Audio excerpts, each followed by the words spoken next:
Hello. आज मी बनवलेला आहे पायनॅपल फ्लेवरचा 2 लेयरचा केक. याच्या अगोदर मी पार्ट 1 मध्ये दाखवले होतं केक्स बेक आणि कटिंग कशी करायची. तर केक थंड झाल्यानंतर मी त्याची कटिंग केली.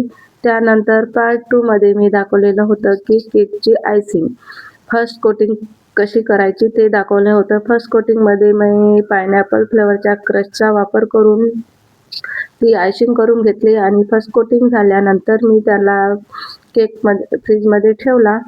10 ते 15 मिनिट फ्रीजमध्ये ठेवला. तो सेट झाला. सेट झाल्यानंतर मी सेकंड कोटिंग करण्यासाठी घेतला आणि सेकंड कोटिंग करायच्या अगोदर जर आपण फ्रीजमध्ये 10-15 मिनिट सेट व्हायला ठेवला तर सेकंड कोटिंग करताना आपल्याला आसान होते, कारण तर ते सेट झालेला असतो आणि मग सेकंड कोटिंगच्या वेळेस त्याचे क्रम्ब राहतात, ते क्रीमला लागत नाही. त्यामुळे आपल्याला 10 ते 15 मिनिट तरी फ्रीजमध्ये ठेवणे आवश्यक आहे. त्यानंतर माझ्या सेकंड कोटिंगची आयसिंग करून घेतली. आयसिंग केल्यानंतर मी स्क्रॅपरनी लायनिंग दिली, कारण तर कस्टमरनी रेफरन्स फोटो पाठवला होता, तो सेम असाच होता.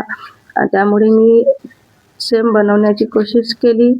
मग पर्पल कलरने पण खालून बॉर्डर दिला. बॉर्डर दिल्यानंतर पर्पल कलरचे फ्लावर बनवले. पुन्हा व्हाईटवाले पण बनवून घेतले. त्यानंतर त्याच्यावर बटरफ्लाय लावून घेतली. बर्थडे टॅग पण लावला आणि व्हाईट आणि गोल्डन कलरचे स्प्रिंकल्स लावून डेकोरेट कंप्लीट केलं आहे. कसा वाटला हा केक तर नक्की सांगा. आवडल्यास लाईक करा, कॉमेंट करा आणि सबस्क्राईब करा. Thank you. बाय.